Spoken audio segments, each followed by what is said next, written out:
3 new wildfires started in Oregon in a single day. All 3 at zero containment. 2 already have level 3 go now evacuations.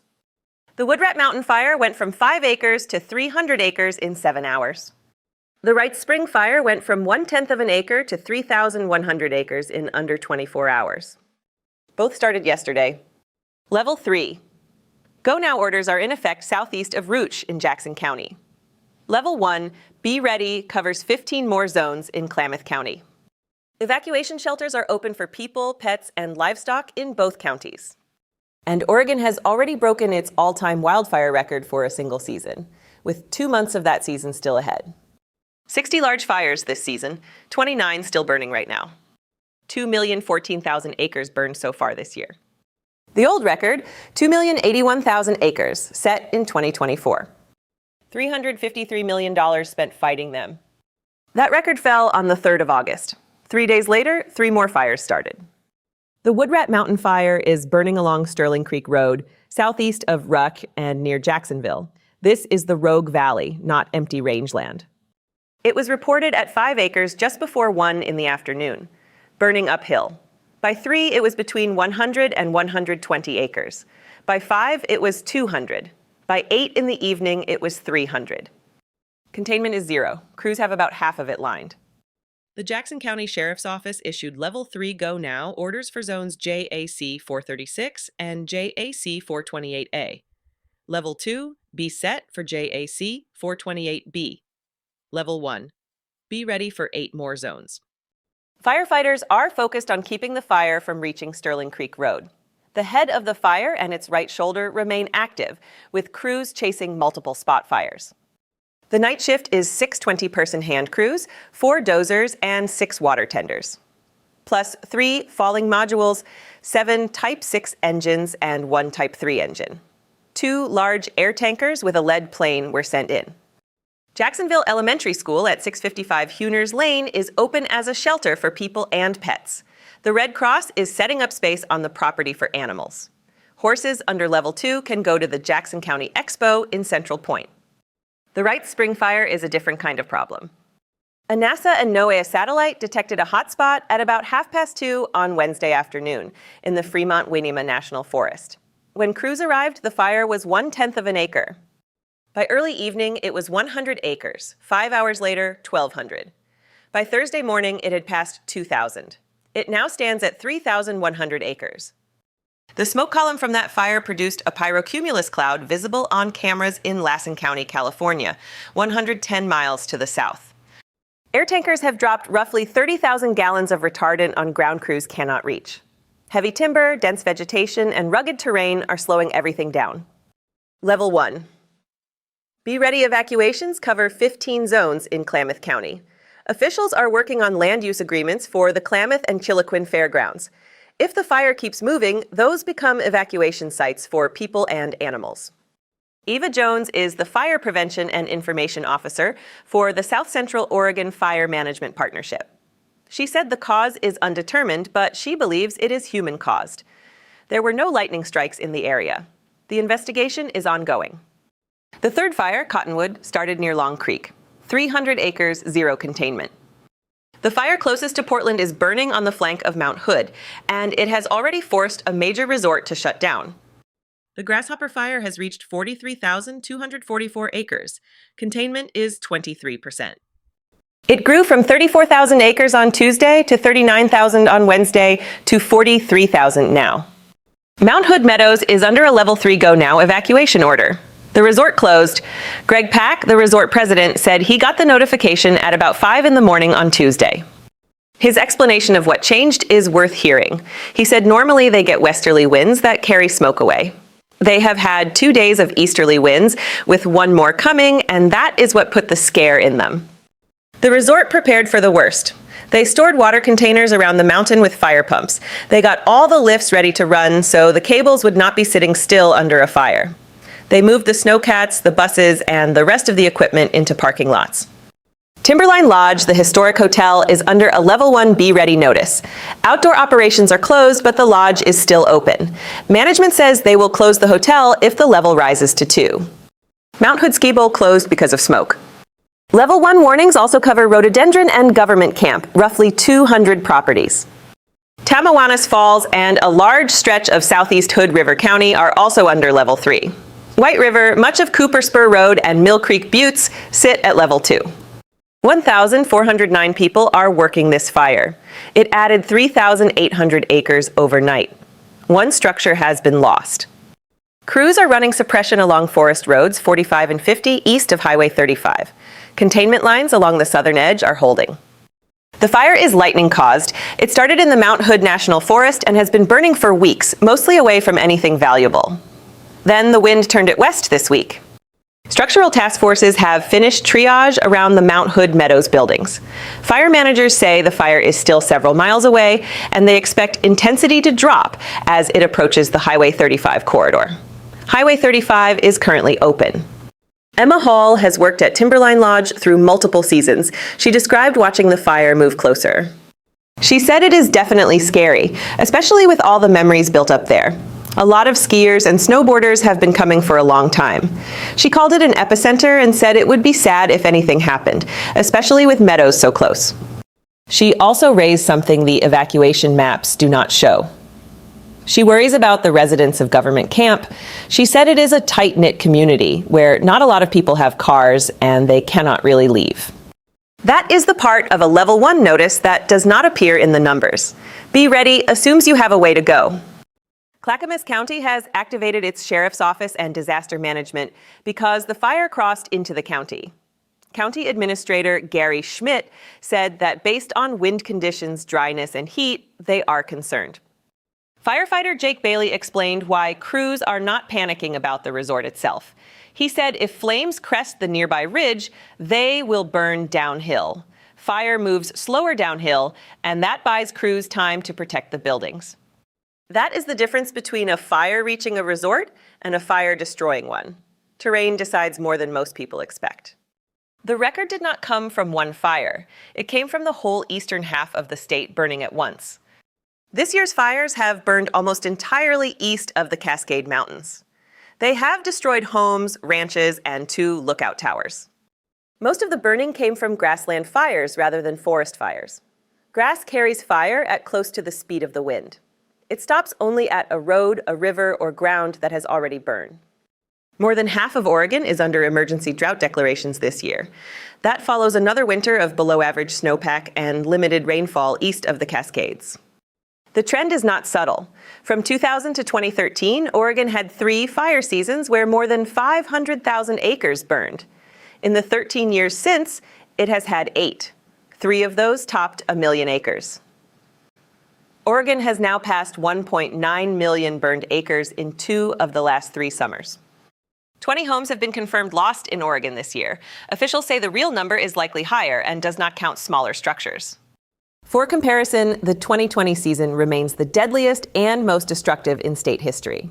It took 11 lives and burned more than 4,000 homes on 1.2 million acres. This year has burned nearly twice the acreage of 2020 with a fraction of the structure loss. The difference is where it burned. 2020 burned through the western valleys where the towns are. 2026 has burned through eastern rangeland where the cattle are. That distinction matters for what comes next. Rangeland that burns has to be reseeded before livestock can return, and in some places that takes years. The loss shows up in the following seasons rather than in a structure count. The Roe Creek Complex south of Fossil is the largest fire operation in the state. 354,000 acres, 64% contained. It added 14,000 acres overnight while gaining 7 points of containment. The name covers nearly a dozen separate fires burning as one incident. That is how a complex works. When individual fires get close enough to share crews, equipment, and a command structure, they get managed together under one name. The Big Grass Fire on the Oregon-Idaho border has burned 390,000 acres. It added 32,000 acres in a single day, the largest growth of any fire in the country. Containment is 39%. That is larger than the city of Los Angeles. Since crossing the state line into southwest Idaho, it has threatened more than 1,000 structures, including 615 homes. Most of the Oregon side is burning across Owyhee lands in far southeastern Malheur County. Level 1 Be Ready orders remain in effect for the Jordan Valley area. The Hat Fire, also in Mellor County, is at 44,000 acres and 97% contained. Crews are in mop-up. 29 fires remain active across Oregon, covering 1,716,000 acres. The bench fire on the Warm Springs Indian Reservation has had all of its evacuation orders lifted. Warm Springs Fire Information Officer Javin Dimmick pointed to a longer cause for fires this size. He said a century of aggressively suppressing every wildfire left far more fuel on the ground than these landscapes historically carried. The Gann Fire in Calaveras County, California, 10,374 acres, 33% contained. It grew by 1 acre in the last 24 hours. 4 days ago, it was adding 3,000 acres a day. 18 structures destroyed. That number was 7 yesterday morning. 3,158 firefighters assigned. That is 443 more than yesterday on a fire that stopped moving. 317 engines, 56 crews, 11 helicopters. 234,000 gallons of retardant. 534,000 gallons of water. 220 flight hours, including 45 hours of night operations. $12.4 million spent. That figure was $7.6 million yesterday. 1 firefighter injured in a bulldozer incident on the first night. Governor Newsom has proclaimed a state of emergency for Calaveras County. Sheriff Rochelle Whiting declared a local emergency on Tuesday. 6 evacuation zones reopened yesterday as crews evaluated when residents could safely return. Investigators found the remains of 1 person inside a home on Jakima Drive in Angels Camp. The home had burned in the fire. The sheriff's office has not released the identity, pending confirmation and notification of family. Investigators are still working to determine what happened and whether the fire was involved at all. That inquiry is being run by the sheriff's office, separately from the fire cause investigation. Until it closes, this is not being counted as a fire fatality. The fire started Monday near the intersection of Hogan Dam Road and Gann Road in Valley Springs. It was 90 acres that first night. CAL FIRE has determined the cause. A 65-year-old Valley Springs man was operating equipment capable of producing sparks in dry vegetation without following state fire prevention requirements. He was arrested Wednesday and has posted bail. Incident Management Team 6 is in command. Their objectives are to hold the fire north of Rock Creek Road and Highway 4. Also south of Hogan Lake, east of Hogan Dam Road, and west of Highway 49. Calaveras Unified Schools reopened Thursday after closing for smoke. 1 more fire in California is worth naming. The Buzzard Fire in Kern County jumped from 500 acres to 895 in a day, 25% contained. Crews are being pulled off it, down 148 people. The Valley Springs Veterans Memorial at 189 Pine Street is open for evacuees and small pets.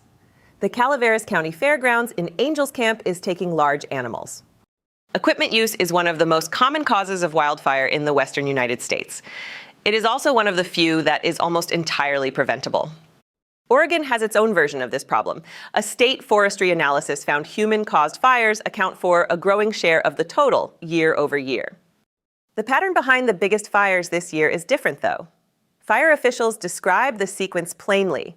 Lightning strikes, then a wind event arrives right behind it, then high temperatures. And the fuels are already bone dry and ready to take it. That combination is what produces extreme fire behavior. Across the country, the numbers have not eased. 140 large incidents are being managed nationally. 13 new large fires were reported overnight, the highest single-day count of this season. 30,132 people are assigned to them, an increase of 433 in a single day. 3,439,000 acres sit inside the perimeters of fires that are still burning.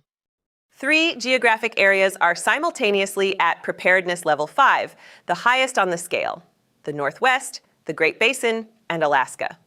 At that level, every available resource in the region is already committed. The Northwest alone accounts for 18,638 of those people. That is nearly 2/3 of every wildland firefighter working in America right now, in 2 states. 52 large incidents, 2,419,000 acres. Year to date, 45,184 fires have burned 5.4 million acres nationally. The 10-year average for this date is 35,000 fires and 3.8 million acres. That is 10,000 more fires than normal and 1.5 million more acres. 2 months of season are left in most of the West. International crews from Australia and New Zealand are working in the United States. 4 military C-130 air tankers have been activated to support suppression across the West. The Washington National Guard, the Oregon Army National Guard, active duty Army troops, and out-of-state crews have all been mobilized. Pacific Northwest resources reached capacity. 5 of the 13 new fires started in Montana. 2 started in Washington at Snoqualmie Pass and near Stabler. 3 started in Oregon. The weather is what turned this season into a record, and the forecast does not break the pattern. Extreme heat continues across California and the Great Basin.